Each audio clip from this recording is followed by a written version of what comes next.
Selamat datang lagi di Deep Dive kita. Hari ini, kita mau coba nih menyelami dunia akuntansi aset tetap pemerintah di Indonesia. Sumber kita kali ini ada beberapa ya. Ada riset, terus ada regulasi penting kayak Peraturan Menteri Keuangan atau PMK, ada juga Buletin Teknis Standar Akuntansi Pemerintah, SAP. Nah, misi kita hari ini apa ya? Kita mau bongkar nih, gimana ceritanya belanja pemerintah itu bisa jadi aset, kayak gedung sekolah atau jalan raya gitu. Terus gimana nilainya dicatat, dan kenapa sih ini penting banget buat kita pahami? Soalnya aset tetap ini kan tulang punggung layanan publik ya. Tapi akuntansinya ini ternyata penuh tantangan. Sering banget jadi temuan Badan Pemeriksa Keuangan, BPK.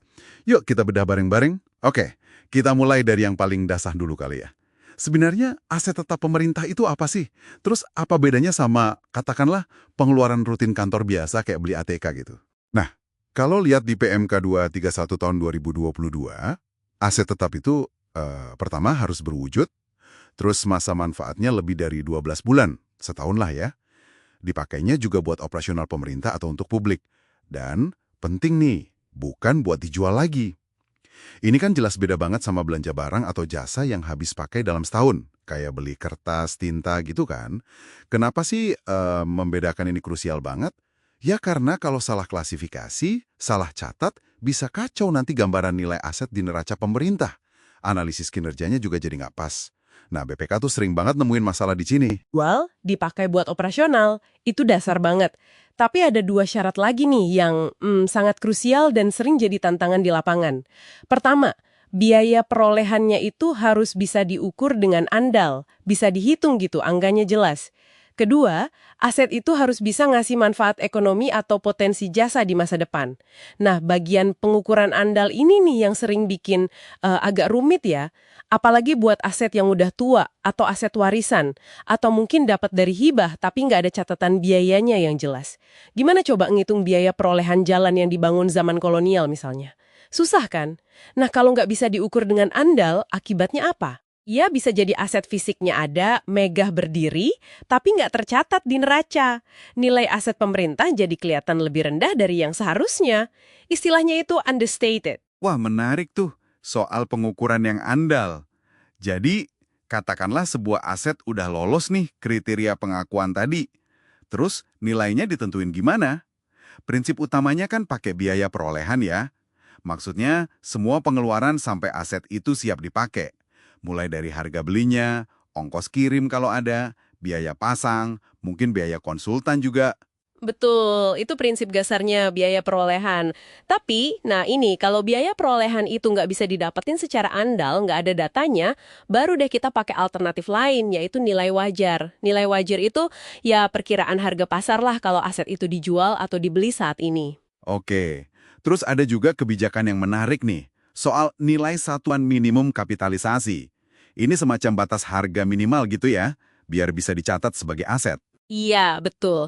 Jadi kalau pemerintah beli aset, tapi nilainya kecil banget, di bawah batas tertentu yang udah ditetapin, nah itu dicatatnya sebagai belanja biasa aja, belanja barang jasa, bukan aset tetap. Contohnya gimana tuh? Misalnya, batas minimalnya 1 juta rupiah. Terus Pemda beli kursi kantor harganya 500.000. Nah, karena di bawah 1 juta, ya dicatat aja sebagai belanja barang habis pakai tahun itu. Tapi kalau beli printer harganya 3 juta, nah itu baru masuk aset tetap. Oh gitu. Tujuannya efisiensi pencatatan ya, biar nggak ribet nyatet barang-barang kecil jadi aset. Tapi ini ada celahnya juga dong. Nah, itu dia, bisa aja disiasati kan. Misalnya mau beli 10 kursi at 500.000, total 5 juta. Harusnya kan bisa jadi aset ya kalau digabung.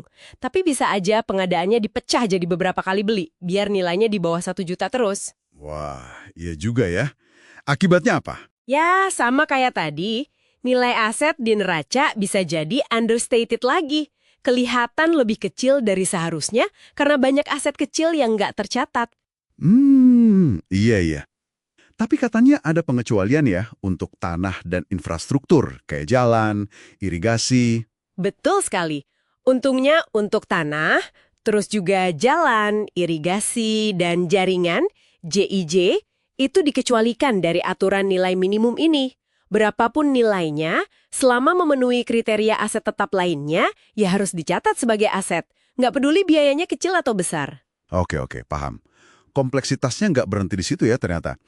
Gimana kalau asetnya udah dimiliki nih, terus pemerintah keluar biaya lagi, misalnya buat perbaikan gedung atau nambah kapasitas jalan gitu? Nah, ini juga sering jadi pertanyaan.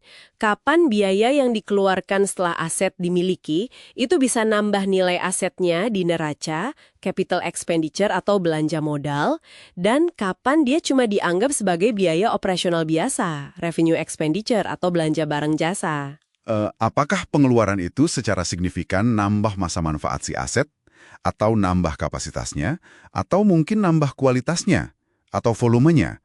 Kalau jawabannya iya, untuk salah satu itu, biayanya harus ditambahkan ke nilai buku aset, dikapitalisasi. Tapi kalau pengeluarannya cuma buat pemeliharaan rutin aja, sekedar mempertahankan kondisi standarnya, ya itu jadi beban periode berjalan. Kayak, ngecat ulang tembok biar nggak kusam, atau ganti oli kendaraan dinas, itu kan rutin ya? Jadi bedain antara mempertahankan sama meningkatkan, itu kuncinya ya.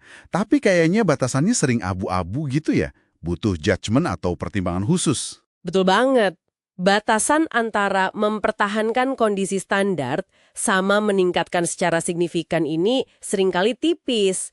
Perlu pertimbangan matang dari pihak akuntan atau pengelola asetnya. Contohnya renovasi gedung tadi. Kalau cuma ngecat ulang, jelas itu biaya rutin. Tapi kalau sampai ganti seluruh rangka atap pakai bahan yang lebih kuat dan tahan lama, atau nambah satu lantai baru, nah itu kan jelas meningkatkan kapasitas dan kualitas ya. Jadi harusnya dikapitalisasi, nambah nilai gedung, disitulah judgement berperan. Risiko salah perlakuannya gimana? Ya kalau salah perlakuan, misalnya biaya yang harusnya nambah nilai aset, malah dicatat sebagai beban. Nilai aset di neraca jadi terlalu rendah. Sebaliknya, kalau biaya rutin malah dikapitalisasi, nilai aset jadi kegedean, overstated, dan beban penyusutan tahunannya juga jadi nggak akurat. Wah, ternyata banyak banget ya area abu-abunya. Kalau kita kumpulin nih dari temuan BPK atau hasil riset, tantangan utama yang paling sering muncul di lapangan itu apa aja sih? Selain yang udah kita bahas tadi ya. Oke, selain soal sulitnya ngukur nilai aset lama atau unik kayak infrastruktur, terus potensi salah klasifikasi belanja modal versus belanja barang, dan juga soal siasat nilai minimum tadi ya, ada juga masalah lain yang sering banget muncul. Misalnya, pencatatan atau inventarisasi asetnya nggak lengkap atau nggak akurat. Datanya ada, tapi pas dicek fisiknya beda atau malah nggak ada barangnya. Waduh, terus apa lagi? Masalah legalitas tanah juga sering.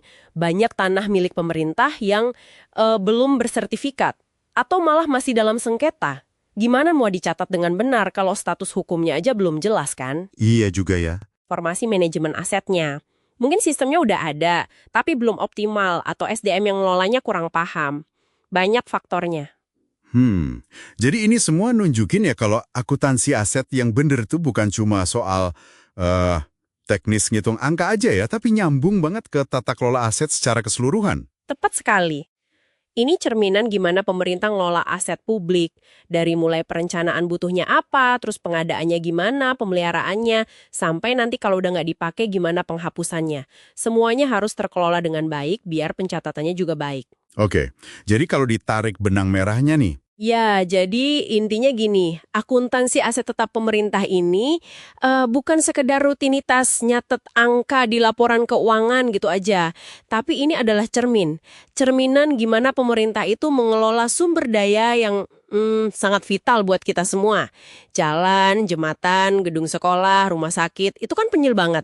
Jadi kalau kita paham seluk-beluk akuntansinya, kita jadi bisa lihat sejauh mana sih transparansi dan akuntabilitas pengelolaan aset negara kita ini udah berjalan. setuju banget. Ini bukan cuma urusan akuntan atau pemerintah aja ya, tapi kita sebagai masyarakat juga perlu tahu. Nah, sebagai penutup Deep Dive kita kali ini, ada satu pertanyaan nih buat Anda renungkan di rumah. Kita tahu kan, banyak aset publik itu unik banget. Kayak Candi Borobudur, atau Taman Nasional Komodo, atau mungkin jalan tol yang strategis banget. Nilai sejarahnya, nilai sosialnya, itu kan jauh melampaui biaya pembangunannya dulu. Pertanyaannya adalah, mengingat sulitnya menilai aset-aset unik semacam itu, gimana ya cara terbaik buat mastiin Nilai yang tercatat di neraca pemerintah itu nggak cuma benar secara angka akuntansi formalitas aja, tapi juga bisa somehow menangkap nilai sesungguhnya aset tersebut bagi masyarakat. Nah, itu dia. Sesuatu buat Anda pikirkan lebih lanjut ya. Sampai jumpa di Deep Dive kita berikutnya.